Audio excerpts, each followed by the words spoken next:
आप देख लीजिए, दूसरी ओर शिक्षकों को यह भी कहा जा रहा है कि जो फेल करेंगे उनके बारे में सोचेंगे। सोचना क्या है, आप क्लियर बताइए कि जो फेल करेंगे उनके लिए क्या करना है और जो पास करेंगे उनको क्या क्या सुविधा आप दे रहे हैं। तो ये जो ऑनलाइन परीक्षा लेने की बात की जा रही है, क्या है इसका? ऑनलाइन का सिस्टम ही ऐसा होगा कि सारे के सारे लोग छट जाएंगे।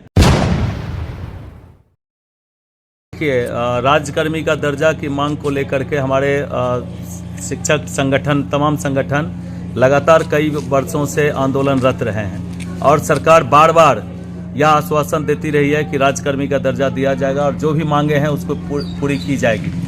अभी कुछ दिन पहले भी माननीय मुख्यमंत्री ने इसका आश्वासन दिया था कि ये सारी मांगे पूरी की जाएगी, लेकिन आज पूरे बिहार के शिक्षकों को सिर्फ डराने का काम किया जा रहा है और ये सिर्फ इसलिए किया जा रहा है कि शिक्षक अपनी मांगों को पटल पर नहीं लाए और सरकार जैसे हो मनमानी तरीके से अपना काम करती रहे। हम लोग राज्यकर्मी का दर्जा का मांग करते रहे हैं। अभी जो शर्त के साथ राज्यकर्मी का दर्जा देने की बात की जा रही है सरकार के द्वारा, इस शर्त में आप जब इसको गहन अध्ययन करिएगा तो जब नियोजित शिक्षकों की बहाली मैट्रिक स्तर पर की गई थी, उसके बाद फिर कहा गया कि नहीं कम से कम इंटर होना चाहिए, तो तमाम शिक्षक इंटर पास किए।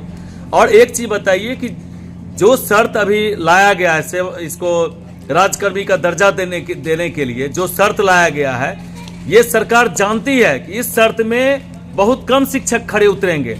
अगर ऐसा ही था तो जिनकी आप स्नातक स्तर पर बहाली लिए हैं या और भी उस क्राइटेरिया के अंतर्गत बहाली लिए हैं, वो उसके लिए सक्षम हो सकते हैं। ये सारे लोग जानते हैं कि जिनकी बहाली मैट्रिक स्तर पर हुई थी, आज बीपीएससी स्तर पर परीक्षा की बात की जा रही है, तो उसमें सीधा सीधा है शिक्षकों को ठगने का काम किया जा रहा है सरकार के द्वारा। और इसमें कुछ शर्त लगाए गए हैं कि ये परीक्षा पास करने पर ही इनको ये सुविधा दी जाएगी।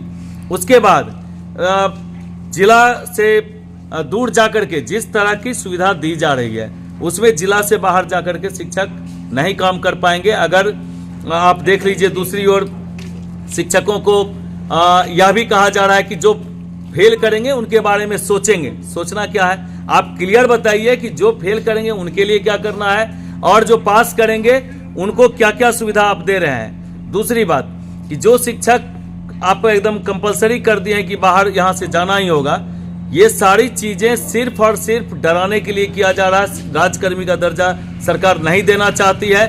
सरकार ने शुरू में हम लोगों को आश्वस्त किया था कि बिना शर्त एक समय सीमा के अंदर इनको कर दिया जाएगा। प्रमोशन के लिए हम लोग को था कि इसके बहाली के 12 वर्ष के बाद स्नातक प्रमोशन दिया जाएगा। आज तक एक भी शिक्षक को नहीं दिया गया। अभी तक में 20 बार नियमावली बदला जा चुका है। सरकार खुद से अभी तक अपने निर्णय पर कायम नहीं है, तो शिक्षक को सिर्फ ठगने का काम किया जा रहा है। हम लोग सीधा सड़क पर भी इसको लेकर के आंदोलन करेंगे और कोर्ट के स्तर से भी। कोर्ट में भी हमारे शिक्षक संघ बिहार के प्रदेश अध्यक्ष महोदय के द्वारा रिट दायर कर दिया गया है और उस रिट में जो भी होगा वो तो होगा ही। इसके अलावा हम लोग सरकार जिस तरह से प्रताड़ित करने का काम कर रही है शिक्षकों को, उसके खिलाफ हम लोग सड़क पर भी उतरेंगे। ये आज बता दीजिए कि 10 से 4 सारे ऑफिस चलते हैं, लेकिन 9 से 5 करने का क्या तरीका हुआ? शिक्षक क्या करेंगे? 5 बजे के बाद ये 88 संकुल है जिले के अंदर, बारी बारी से परबत्ता से, बेलदौर से, अलौली से संकुल स्तर पर टोला सेवकों को, शिक्षकों को जिला बुलाया जाता है हर सप्ताह। उसके लिए कोई एडिशनल कुछ नहीं दिया जाता है। बीएलओ का काम लिया जाता है। वो छुट्टी के दिनों में, छुट्टी किस चीज के लिए होता है? जो 6 दिन परिवार का काम छूटता है उसको 1 दिन करने के लिए, लेकिन उसमें भी बीएलओ का काम वो भी स्वैच्छिक नहीं, जबकि हम लोग गैर शैक्षणिक कार्य से मुक्ति के लिए लगातार आंदोलन करते रहे हैं। लेकिन बाय फोर्सली कहा जाता है कि छुट्टी के दिनों में आप गैर शैक्षणिक कार्य करिए। शैक्षणिक कार्य के लिए आप सुबह से लेकर के शाम तक किसके लिए लोग कमाएगा? और तमाम शिक्षकों से हम यह अपील करना चाहते हैं कि अभी अगर इस आंदोलन में शामिल नहीं होंगे, शिक्षिकाएं शामिल नहीं होंगी, तो सीधा डंडा से चलाया जाएगा शिक्षकों को। इसके लिए सारे शिक्षक तैयार हो जाएं। सरकार का जो सही चीज है, मैं मानता हूं कि बहुत चीज सुधार की आवश्यकता है, वहां पर हम सराहना करते हैं शिक्षा विभाग की, राज्य सरकार की। शिक्षा का अधिकार है वो बच्चों को मिलना चाहिए, लेकिन शिक्षकों का भी कुछ अधिकार है, उसको भी बिना शर्त लागू होना चाहिए। और इसमें अगर दोहन शोषण का कार्रवाई किया जाता है, उसको डराने का काम किया जाता है, जो एक संविधान से हट करके जो मानवाधिकार है, इसको हम मानवाधिकार में भी उठाएंगे कि एक कर्मी को कितना घंटा काम करना चाहिए।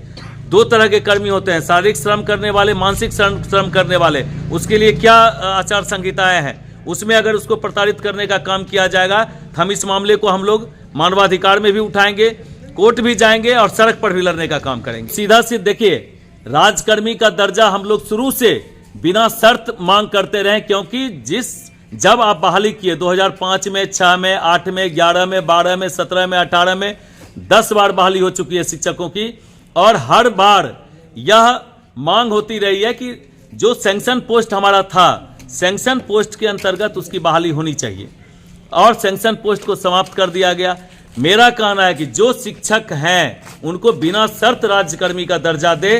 जो आप एक पहले आप दक्षता, सक्षमता, टीईटी, ये तमाम तरह की परीक्षा आप ले चुके हैं, बहुत सारे हमारे साथी बीपीएससी भी करके आए हैं, तो तमाम तरह की जब आप दक्षता परीक्षा ले लिए हैं, उसमें जो फेल किए हैं आज तक वो सुविधा नहीं पा रहे हैं, तो उनको आप छांटे हुए हैं। और क्या मंशा है, मतलब एक आप दिखाना भी चाहते हैं कि राजकर्मी का दर्जा दे रहे हैं, और मात्र 5%, 10% को ये जो ऑनलाइन परीक्षा लेने की बात की जा रही है, क्या है इसका? ऑनलाइन का सिस्टम ही ऐसा होगा कि सारे के सारे लोग छट जाएंगे।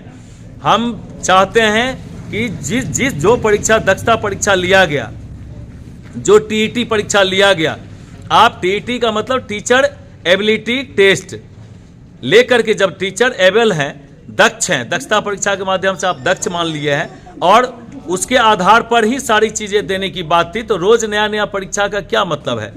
आप व्यवस्था सुधारिए और बिना शर्त